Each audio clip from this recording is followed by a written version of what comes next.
Welcome back dear student. स्वागत है आपका law and legal environment for business lecture के अंदर। आज जो हम टॉपिक ले रहे हैं वो है टाइप्स या काइंड्स ऑफ कंपनी। जैसा कि आपको पता है प्रीवियस लेक्चर के अंदर हमने पढ़ा था पब्लिक कंपनी और प्राइवेट कंपनी में क्या डिफरेंस है। तो वहाँ पे हम यदि देखें तो क्लासिफिकेशन ऑफ कंपनी का जो टाइप है कौन सा, पब्लिक कंपनी प्राइवेट कंपनी, उसको हमने कर लिया था कि प्राइवेट कंपनी क्या होती है और पब्लिक कंपनी क्या होती है। तो हमने वहाँ पर देखा था as per the section 2 subsection 60 of the company act private company means a company having minimum paid up share capital जो है 1 लाख रुपीज़ है और higher paid up share capital as में भी प्रिस्क्राइब्ड है, हमने देखा था। और जो रेस्ट्रिक्ट करती है किसको, ट्रांसफ़र ऑफ शेयर्स को हमने देखा था।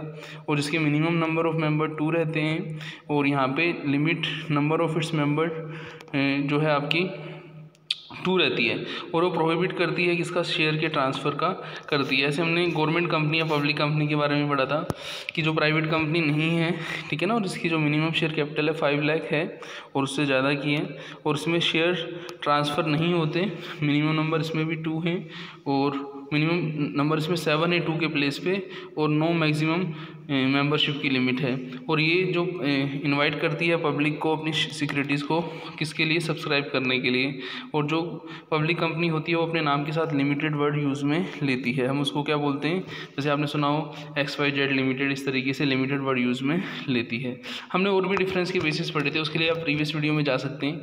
यहाँ हम देख रहे हैं कंपनी की कुछ अदर टाइप्स, जैसे आप देखें 1 पर्सन कंपनी, ठीक है ना, जैसा कि नेम से क्लियर है कि जो कंपनी एक्ट 2013 के अंदर सेक्शन 2 सबसेक्शन 62 के अंदर 1 पर्सन कंपनी क्या बताया है, 1 person company means a company which has not only 1 person as mention member, ठीक है ना। उसमें नंबर जो रहता है, जैसे मिनिमम जो 2 था वो ज़रूरी नहीं है, यहाँ पे 1 पर्सन भी क्या कर सकता है, कंपनी को फॉर्म कर सकता है। एक कंपनी में be formed by an lawful purpose by 1 person, इसलिए हम इसको क्या बोलते हैं, 1 पर्सन कंपनी बोलते हैं, ठीक है ना।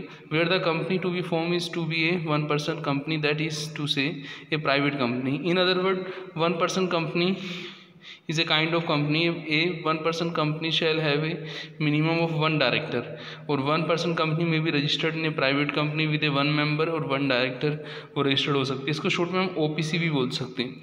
OPC में भी formed either as a company limited by shares भी हो सकता है, लिमिटेड बाय गारंटी भी हो सकता है। तो हमने यहाँ पे देखा कि कंपनी के हमने प्राइवेट कंपनी, 1 पर्सन कंपनी और पब्लिक कंपनी को हमने समझा। गवर्नमेंट कंपनी भी जो है आपकी, जो गवर्नमेंट्स के जिसकी 51% शेयर्स रहते हैं उसको हम क्या बोलते हैं, गवर्नमेंट कंपनी बोलते हैं। ये जो शेयर हो सकते हैं वो किसी सेंट्रल गवर्नमेंट के पास, स्टेट गवर्नमेंट के पास, ठीक है ना, किसी के पास भी हो सकते हैं। वो कंपनी जो होती है वो क्या होती है, सब्सिडरी होती है ना, सब्सिडरी कंपनी होती है, गवर्नमेंट कंपनी मानी जाती है। वो गवर्नमेंट डिपार्टमेंट्स के अंदर उसकी ओनरशिप होती है। फॉरेन कंपनी जैसा कि नेम से क्लियर है कि वो कंपनी, ठीक है ना, वो कंपनी जिसका इंकॉर्पोरेशन आउटसाइड इंडिया हुआ है, ठीक है ना, और has a place of business in India, कि प्लेस तो बिजनेस का इंडिया में है लेकिन उसका रजिस्ट्रेशन इंकॉर्पोरेशन क्या हुआ है, आउटसाइडर हुआ है। Conduct and business activity in India and any other manner, वो इंडिया के अंदर भी बिजनेस कर सकती है और बाहर भी कर सकती है। फिर हमें एक एग्जांपल समझना है होल्डिंग और सब्सिडरी कंपनी का। जैसा कि नेम से क्लियर है, कुछ कंपनी ऐसी होती हैं आपको पता हो जिसमें एक कंपनी दूसरी कंपनी को क्या करती है, कंट्रोल करती है, उसके वोटिंग्स पर, उसकी शेयर होल्डर्स, उसकी ओनरशिप पे उसका मोर देन 50% शेयर होता है, तो उसको हम होल्डिंग कंपनी बोलते हैं। तो जैसे हम देखें कि जो आपकी होल्डिंग कंपनी क्या रहती है, holding company is in relation to 1 और more other company means a company which such company has a subsidiary, ठीक है ना। होल्डिंग कंपनी जिसकी एक या एक से ज़्यादा क्या है, सब्सिडरी हैं। और जो आपकी सब्सिडरी कंपनी है वो सेक्शन 2 सबसेक्शन 87 के अंदर है कि वो कंपनी जिसको होल्डिंग कंपनी क्या करती है, कंट्रोल करती है, ठीक है ना, उसको बोर्ड ऑफ डायरेक्टर भी उसको होल्डिंग कंपनी का ही कंट्रोल करता है। तो यहाँ पे होल्डिंग और सब्सिडरी में आपको डिफरेंस समझना होगा कि जो होल्डिंग कंपनी रहती है, जैसे मान लीजिए एक कंपनी दूसरी कंपनी को रेगुलेट कर रही है, तो जो रेगुलेटर है वो तो होल्डिंग है और जिसको रेगुलेट किया जा रहा है वो क्या है, सब्सिडरी कंपनी है।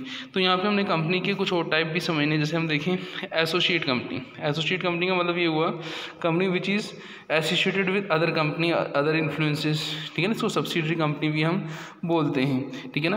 जैसे कि आपने देखा होगा कुछ कंपनी ऐसी रहती हैं जहाँ पे जो उसका 20% ऑफ शेयर कैपिटल्स किसी दूसरी कंपनी, जैसे मोर देन 1 कंपनी या 2-3 कंपनीज जो मिलके उस उसका एसोसिएशन करती है तो उसको हम क्या बोलते हैं, एसोसिएटेड कंपनी बोलते हैं। फिर हम बात करते हैं इन्वेस्टमेंट कंपनी। जैसा कि नेम से क्लियर है, वो कंपनी, ठीक है ना, इसका काम ही क्या है, इन्वेस्टमेंट इन शेयर्स, डिबेंचर्स, अदर सिक्योरिटीज़ में है, वो क्या कहलाती है, इन्वेस्टमेंट कंपनी कहलाती है। उसका काम ही यही है, एक्वायरिंग का, होल्डिंग का, dealing in share and securities के अंदर।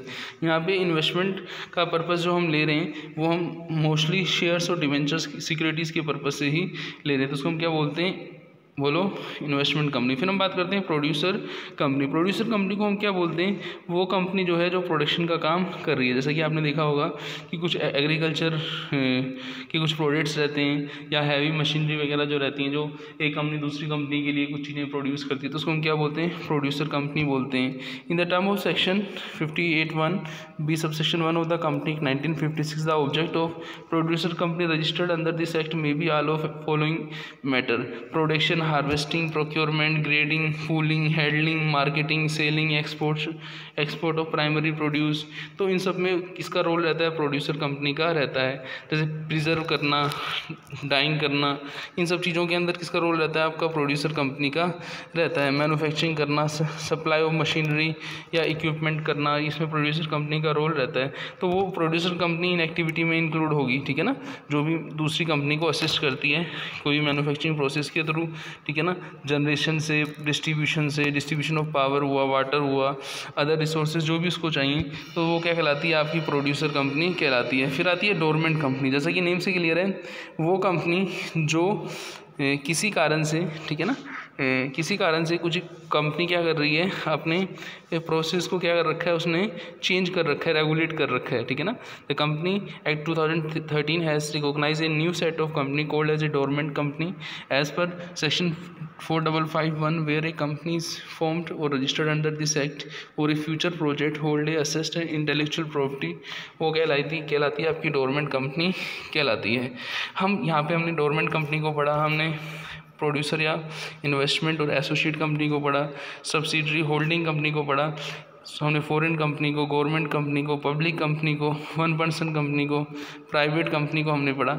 ऐसे ही हम देखें तो ये कंपनी के जो फॉर्म है, अदर फॉर्म है, हम कंपनी को on the basis of liability भी समझ सकते हैं कि लाइबिलिटी शेयर होल्डर की लिमिटेड है तो लिमिटेड लाइबिलिटी है, यदि शेयर होल्डर की लाइबिलिटी अनलिमिटेड है तो अनलिमिटेड लाइबिलिटी कंपनी है। और ऐसे ही कंपनी लिमिटेड बाय गारंटी भी हम बोल सकते हैं या लिमिटेड गारंटी बाय शेयर्स भी बोल सकते हैं। तो हमने यहाँ पे कंपनी के टाइप्स देखे। अब हमने on the basis of liability देखा, अब हम देखेंगे on the basis of incorporation या रजिस्ट्रेशन। तो वहाँ पे स्टेचुरी कंपनी है जो गवर्नमेंट ने कंपनी एक्ट के अंदर, जैसे RBI है, LIC है, उसके अंदर रजिस्टर्ड है, वो स्टेचुरी कंपनी है, ठीक है ना, बैंकिंग रेगुलेशन एक्ट के अंदर। ऐसी रजिस्टर्ड कंपनी है जो रजिस्टर्ड है, रजिस्ट्रार के साथ रजिस्टर्ड कंपनी है। तो हमने टाइप्स या क्लासिफिकेशन ऑफ कंपनी को यहाँ पूरा किया।